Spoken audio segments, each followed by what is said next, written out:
How is everyone doing today?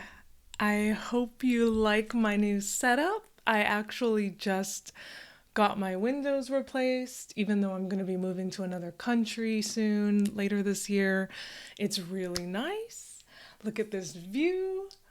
And I love all of this natural light, and I'm so happy that I have a new background that's a lot more interesting than my boring shutters in my for my cabinets.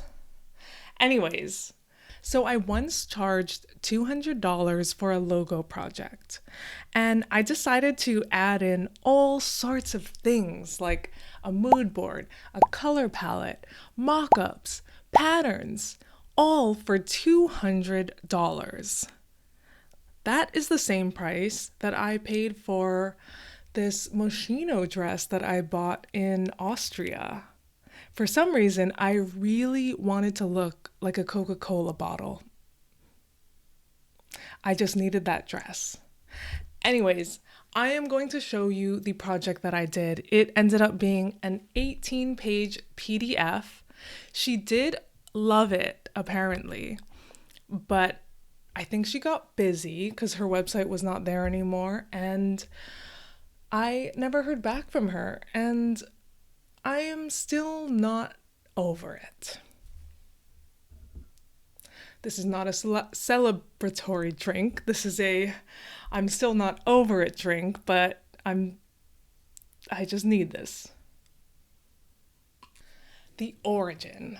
So, how did I actually get this project? I am not the best at reaching out to clients. I am a successful graphic designer of 10 years, but I am used to the corporate life and just getting paid every 2 weeks, getting my briefs in my emails, and just getting it done and uploading it. So, this whole freelance thing was very new to me, and which is probably why I have somewhat of imposter syndrome when I am working with clients and doing freelancing. Also, this was my very first one, so give me a break on that. Anyways, I got this project from my amazing godfather, my uncle.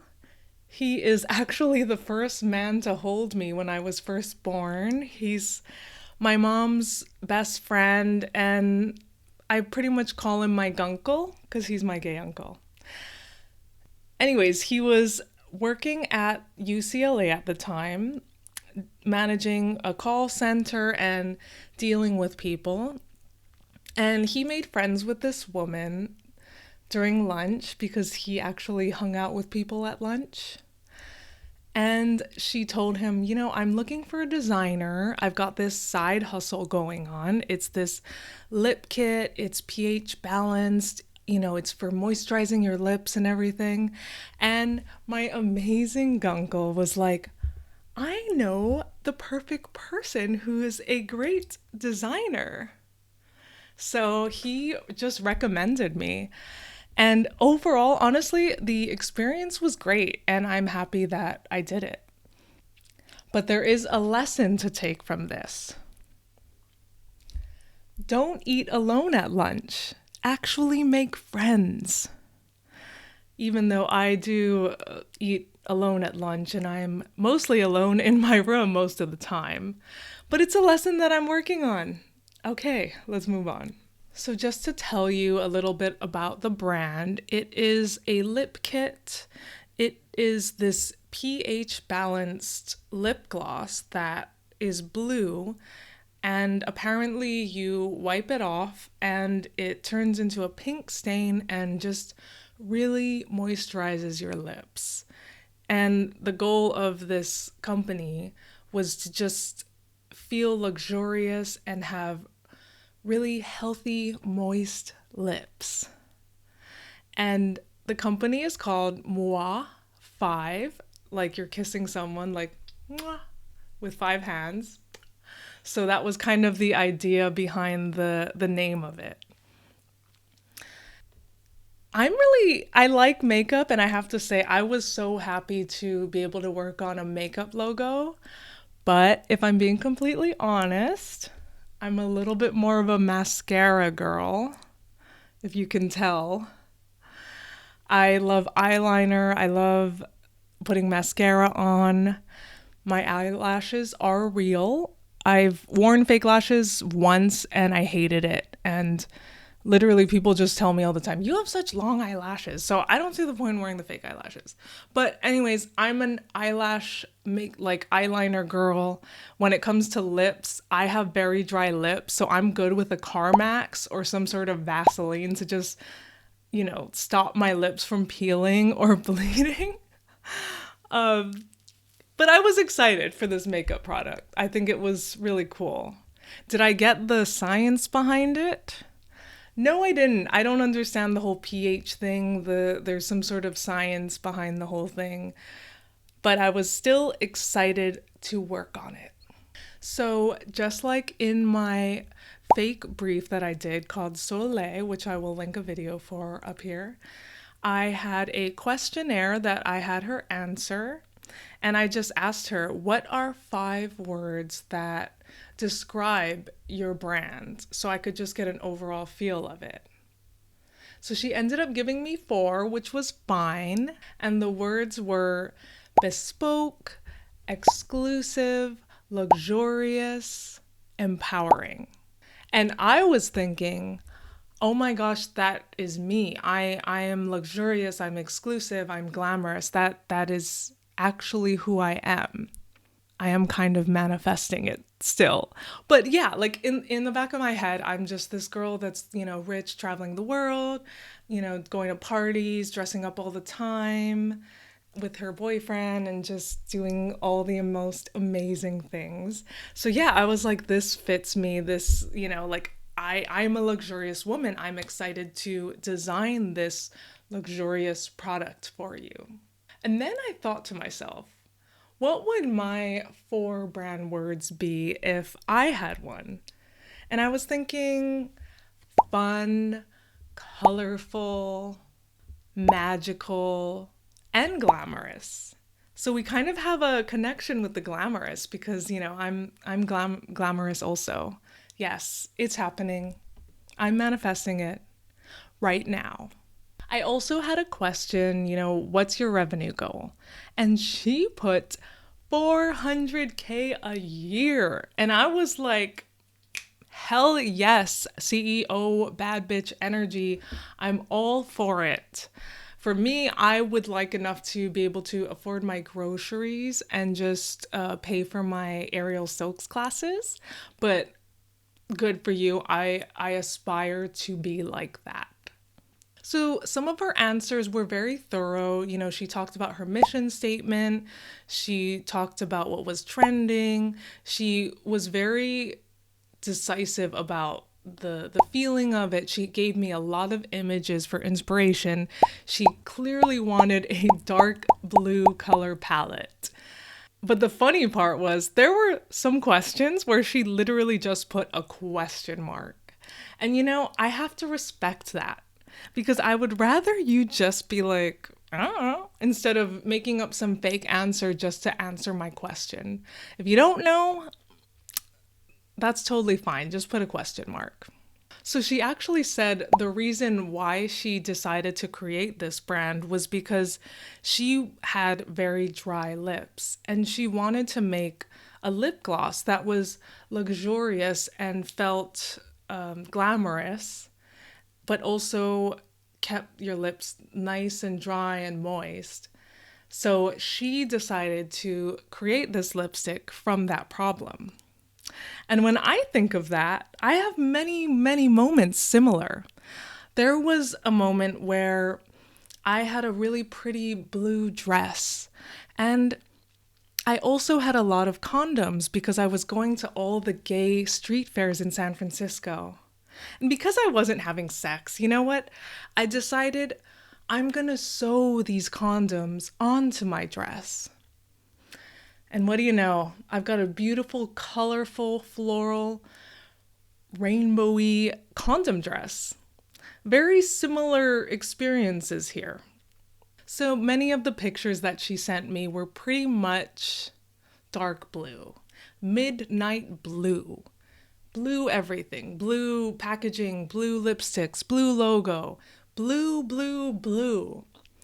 I love blue. I put it in my art all of the time, but there was this inner side of me that was like, can it be blue and yellow? Can it be blue and purple? Can we add a secondary color at least? But she clearly wanted the blue, and I had to just sit there and be like, yes, ma'am, I will give you your blue. See, I'm a designer that listens. So if you're looking for a designer that will listen to you, but also give you her thoughts on things, I am available. You know, when I think about my mood board, it has changed a lot throughout the times. And I think what I usually come up with is either pastel pinks and purples or midnight blue and bright yellow and purple. It's kind of a fight between my dark side and my light side, and I feel like both color palettes are constantly competing with each other. Some days I'm feeling like this light pastel rainbow raver kawaii fairy vibe, and then the next day I'm into like moody dark witchy esoteric types of colors, and it's like I don't think I'm ever gonna find a compromise, and I still do not have a color palette. Maybe it's pink and purple, because I've been noticing I've been using a lot of pink and purple. So of course I start at my favorite place in the whole world, Pinterest. I love Pinterest. I love looking at the pictures. I could literally get lost in this vortex of colorful items, branding, fashion, illustrations, just anything that looks cute and colorful and bright. And even though I love using Pinterest, I kind of have this somewhat toxic relationship with it because I can't even access my dashboard. I have emailed them and they're like, oh yeah, it's fine. But when I go on there, it doesn't work. And then I was trying to find out how many pins I have to let you know. And I couldn't find it. And I tried many times. I even asked AI and I still couldn't find out how many pins I had. So it's a little bit of this toxic relationship that I have with Pinterest right now. I just keep coming back. And as much as I love making mood boards, there are times where I question, what if the client doesn't like my mood board? How would I feel? And the honest truth is, it depends. It depends on where I am in my moon cycle. It's going to depend on how I'm feeling that day. Sometimes I just get sad and cry. Sometimes I hold it in and then cry the next day. And then other times I just think nothing of it, which is a common thing at my work. People would, say this design doesn't work and it didn't affect me. But I realized I'm affected by that more when it's my emotional art. Like at work, I'm not offended when people put down my work, but when I send my book to a literary agent, a book that I hand wrote, that I hand illustrated from my soul, I think that's when it hurts a little. And I've realized that I'm working on it. All right, now we get into the fun part, which is like the main identity of the company, the logo, which I will drink to. So I just started off with some variations of the logo, and they were pretty much very similar based on the images that she gave me.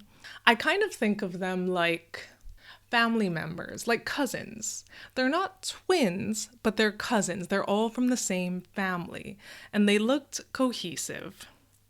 The only thing was she had a very visionary style of exactly what she wanted, so I ended up going with her style. And whenever I make logos, it's really important to first come up with the primary logo, the secondary logo, the submark logo. And the way that I think about a secondary logo, it's kind of like the app icon on your phone. You see it from afar, you recognize it. I'm filming, Dan. Are you gonna cook? Are you gonna cook? Okay. I think I just need 20 minutes. Yeah. Anyways, the way that I think about a submark logo is it's kind of like the design on your app, your mobile phone. It's like the design on your app. You know, people think it's a sandwich shop or something, but actually it's a lip icon. That's what it is. And then you see it on your phone and you know it's MUAH5. So before we get into more of the MUAH5 logo, I do have to talk about the worst logo that I have ever made. I don't even know how to pronounce the name of this company, but it was also from a friend, a high school friend. And the reason why it sucked was because it was very, very masculine. I literally made two muscular looking Tahitian men in the logo. Not me at all. I prefer hearts and stars kind of stuff. And it was just for a canoe company because my friend from high school, her husband was making canoes from a Tahitian company. And it was also a paid job, but I think they had a bad connection with the Tahitian company, some bad blood or something like that. So, you know, I got paid for it, but she didn't use it. Just like my MUAH5 logo. And I kind of like to look at this canoe logo and the MUAH5 logo as a couple living in another multiverse together. You know, they're doing well. She's getting princess treatment 24/7 and they're both just living their best lives, just not in this multiverse. They're living it in another one. Now let's move on before we look at this logo anymore. So I will admit some of my toxic behaviors that I have myself, and I've realized this through 10 years of designs working in corporate. I do tend to make things look more feminine. I once worked at a nightclub called Temple Nightclub in San Francisco, and I was creating their press kit, and I made it look like a kawaii pastel boba tea menu. And the guy was like, it looks a little too feminine. And then I looked at it, I was like, oh my gosh, it's so girly. And then another big one was at work when I had to design sports themed campaigns, specifically football. Anytime I had to do a football campaign, it always was too girly. I probably had 3 different times where they were like, let's masculine this thing up. Let's just make it a little bit more like a sports themed ad. But I can honestly say I've gotten better at it. I prefer the feminine designs, which is why I did a lipstick logo for a client. So I'll just talk a little bit about the patterning and, you know, how that worked. So I look at it kind of like a puzzle. You know, it's like you're putting pieces together and ordering them in a way that just fits visually. And you play around and finally somehow the puzzle just works and you've completed it. So that's how I look at patterning.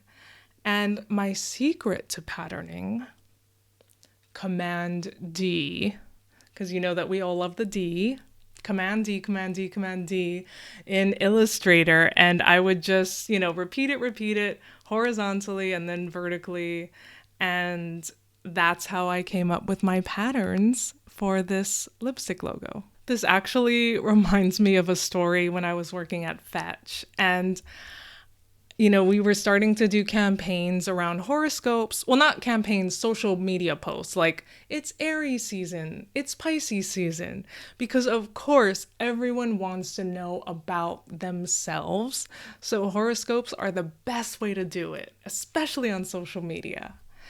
And I recently got promoted, so I was telling myself, I am gonna just hand draw and illustrate more. I'm gonna spend hours making this one post. And I made a gorgeous looking Pisces post. You know, I spent like 4 hours on it. Of course, I got lost in it. I had fun doing it.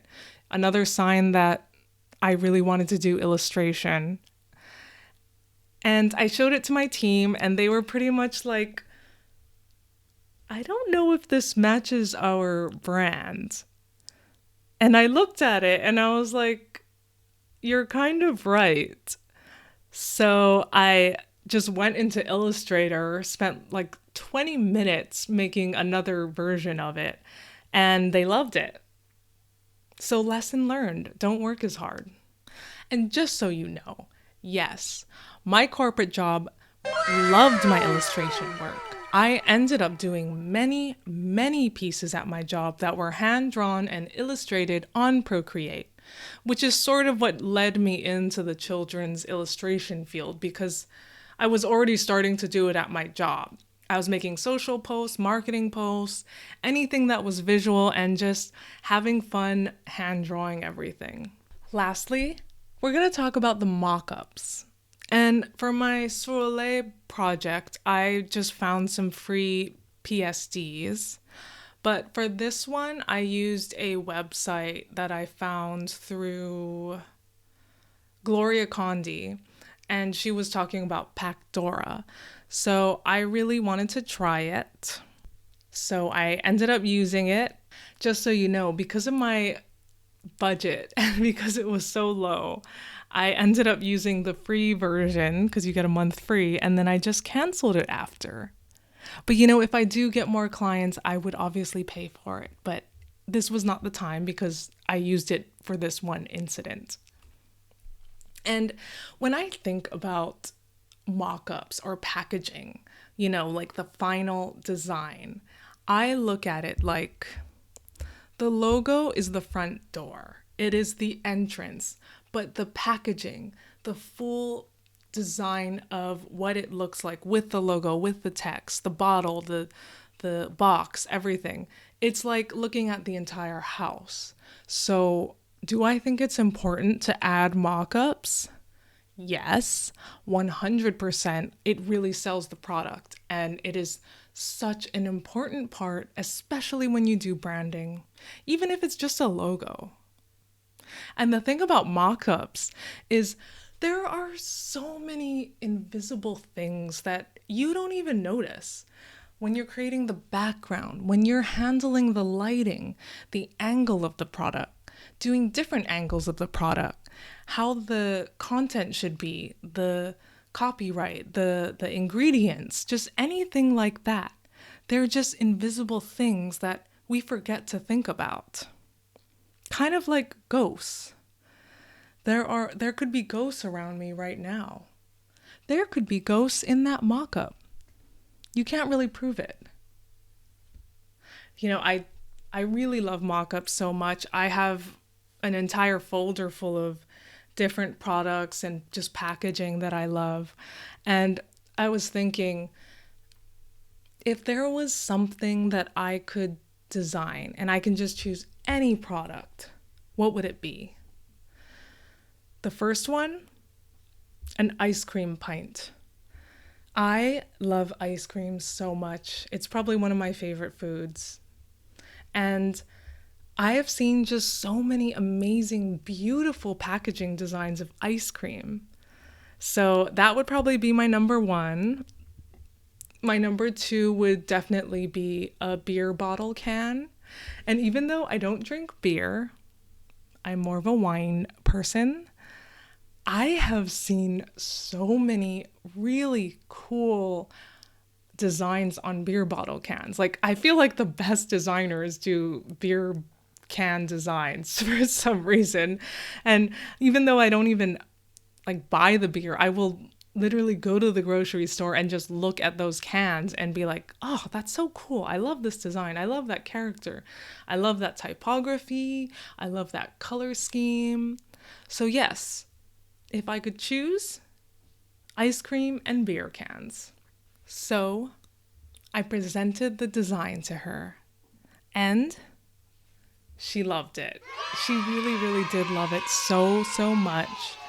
And she was happy. And she told my uncle, I love it. Oh my gosh, she's such an amazing designer. And then 3 weeks later, I just messaged her, asking, how's everything going? How did you like it? And I didn't hear back, which pissed me off. And I'm freaking out. I'm at my computer, hitting refresh, refresh, refresh, nothing.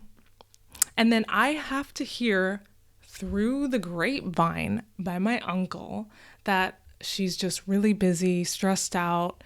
This was her side hustle, and her website is currently not up anymore.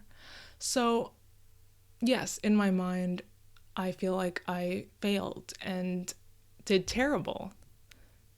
But also, her website isn't even there anymore. So, she probably was just too busy because this was her side project. Anyways, if you're looking for a designer who goes above and beyond and then gets ghosted, I'm your girl. Looking at this logo, it's probably about 2 years old now. And I've definitely improved with my visual eyes and a little bit of my brain. And overall, I am happy. I'm happy with the logo. I still stand by it. I think I would have changed the way the 5 looks. It reminds me too much of that 5 gum. The 5 just reminds me so much of that. And I feel like it's not as cohesive. I would have loved to manipulate the text a little more just to make it a little more unique, but this was what she wanted. I had to listen. And I really wish I could have pushed back more and just been a little more honest about things that could have been designed better. But I will say I am pretty overall happy with it. I also don't like that I added slight drop shadows in the secondary logo. I don't think it works. I don't think you should ever add drop shadows in any logos ever. That was very much a rookie amateur mistake for me. And I thought to myself, if I were to go back and go to my past Ariana and tell her, just give her some advice before working on this whole thing, I would tell her to be a little more confident and uphold to the design standards and speak up when I don't think something is right. And you know what the old me would have done? She would have listened, put it in her notes, and then probably forgot about it because her brain was all over the place and she probably had 200 notes open that she didn't even touch. So so she probably wouldn't have even done it, but she wanted to. And that's the main point. And me now, present Ariana, would be a lot more organized and have everything in a somewhat better organized state. So I'm going to give you the truth about freelancing. I'm not great at it. I'm a great designer. I just showed you an 18-page deck. I know how to design well. I've been promoted. People love my work. The area that I am not the best at is the cold emails, the reaching out, how to deal with the clients. That is the part I am working on. But I know I'm a good designer, and I just have to say that before anyone comes up with assumptions around this whole situation. It's really crazy because I'm actually not working right now. You would think I would have so much time, but the truth is, I am putting all of my time into YouTube and I'm enjoying it so much. It's scary. I'm pushing through my fears. I have always wanted to put my personality out there into the world, just inject myself into this planet. I don't know why I'm punching, but even though I'm not working, I am so busy. And I also have a couple of side things I'm working on, which is a design accelerator, which is 5 days long, 2 hours each day. I will be coaching someone one-on-one and teaching the neuroscience of design. And I'm pretty much learning all of this in real time. And I will for sure talk about it in the future because it is just getting embedded in my brain. Because obviously, the best way to learn is to teach. I'm also working on a little project for women in Kenya because they don't understand their bodies, their periods, and I'm creating a logo, I'm creating a website to give them some funding. And I mean these women don't understand periods, they don't understand pregnancies, so I am very, very excited to be working on this. I will definitely share more once I get more information. I already have a logo and a website, but I'm crazy busy right now and I'm really, really enjoying it. But I'm also very, very much open to some freelance design work. Anyways, I had so much fun talking to you. I really hope that this inspires you. And, it's not perfect. There were a lot of rough bumps in this, but I'm being honest. So you have to at least appreciate the honesty because we all got to start somewhere. Come on. Anyways, if you want to see more of my amazing art, because I will for sure be making more videos around design and illustration, please feel free to subscribe. Let me know if you've dealt with some branding stuff or logo stuff, or if you have any thoughts about my logo, because I know it's not perfect. So if you want to just tear it up, go ahead. Anyways, wishing you all the best. Hoping you find more clients than me, and see you in the next one. Cheers.